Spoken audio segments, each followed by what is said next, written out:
Hi everyone, it's Margaret here with 60 and Me. Thank you so much for being here today. I hope that you're doing well wherever you are in the world. It's a brand new day. Hope that you're feeling strong and safe and well. I've got a topic today that I want to share with you that I think is very interesting, and it's one that I believe most every woman who's watching this has dealt with at some time in their life. And it's something that we maybe don't want to talk about so much, but I want to share with you how I think it can really impact the way that we live our lives, the way that we interact with people, and especially during this pandemic, how we are fearful of not just our situation, but also of individuals that are circulating in that world.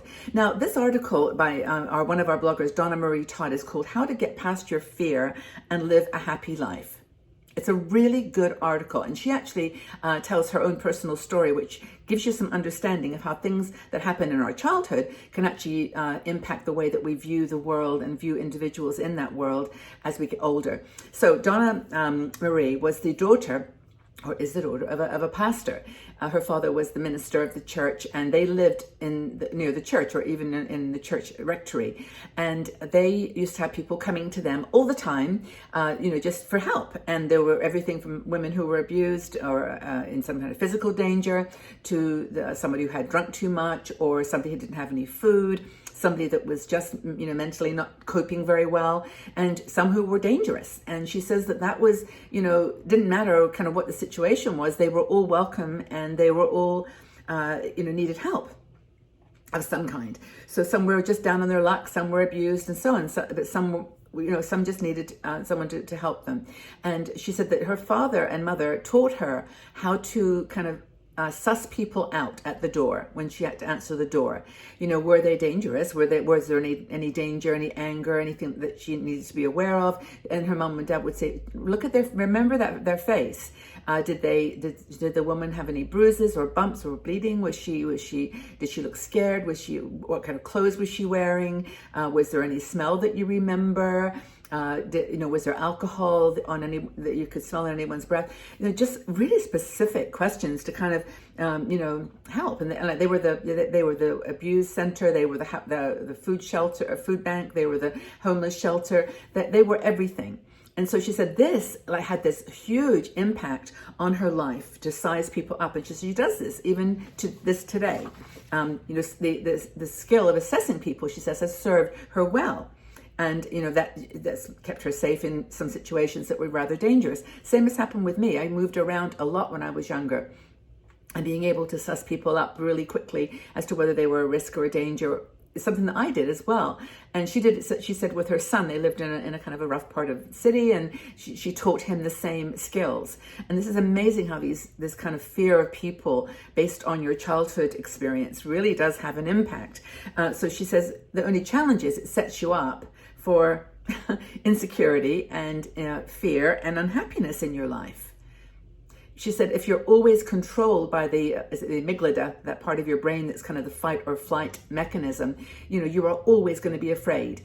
And that kind of leads you to an unhealthy lifestyle. You can be, worried, have excess stress, and it can have an impact on the way that you cope with your situations. Because every woman probably that's watching this has had a fear of something or another, whether it's a fear of spiders to a fear of the dark. I'm afraid of the dark. I always leave a night light on.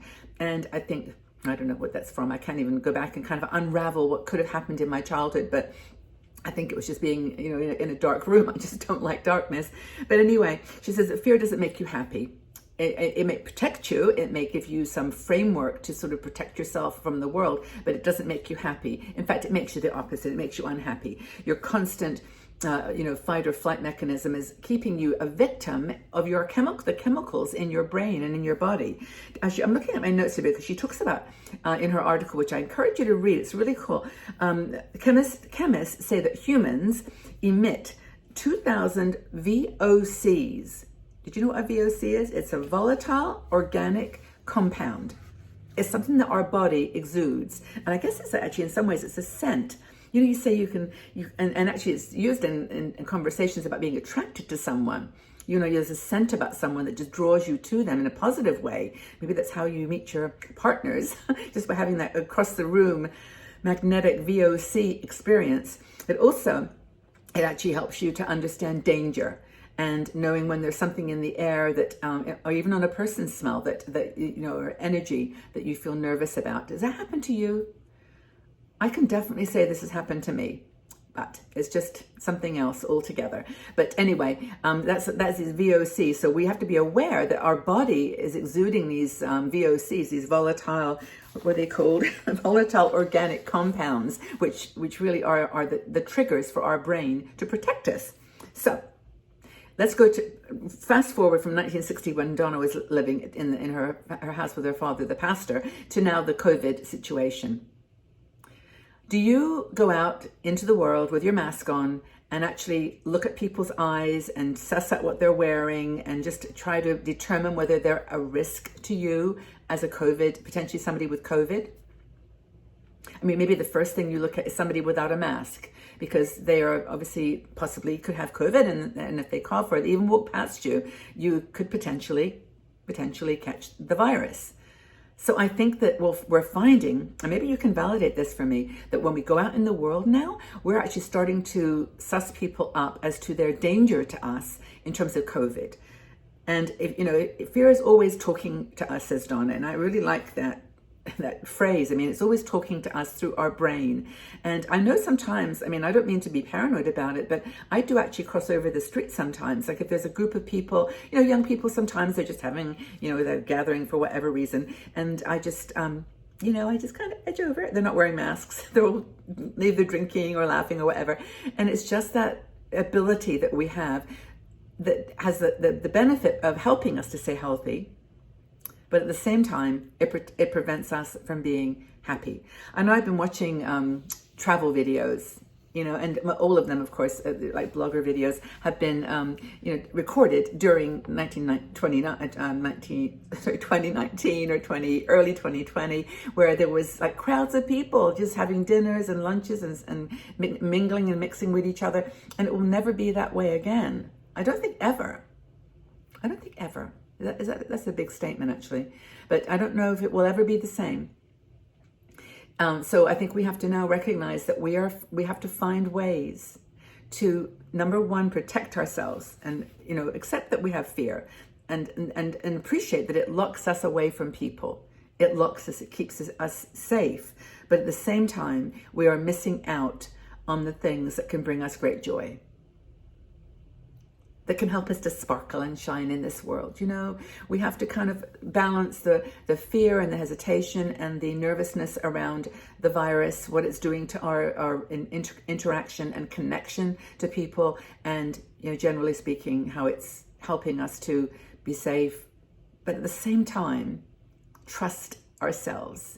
Now, many people are getting the vaccine, which I think is giving maybe a little bit of a false sense of security that it's going to be okay. But I think over time, once everybody has gotten the vaccine who wants to get it, and we've got some control under this situation, we will feel comfortable mingling and traveling and going out with people again. But I think right now, it's not going to happen. So what does Donna say here about this? She's got some ideas. This is a really funny one. I think it's really true, and I liked her just bringing it out, which is, why don't you make an appointment with your fear? Just talk to it. Explain what's going on. And I have to share this little funny story because it kind of relates to that statement, which is my little grandson Max. When I'm reading him stories, or when we're actually playing, like we do these little role plays with his trains and things, and we come to a problem, like there's a sheep on the tracks of the train, and he says, "Wait, I've got to talk to the train." And he says, "I've got to talk to the train." And he goes, "Train, there's a," and I say, and then sometimes I'll be the train. I'll say, "Hello." He'll say, "Train, there's a sheep on the track, so be careful. Don't fall over the collapsing bridge," or whatever it is. And it's like talking to the train is like talking to his fear.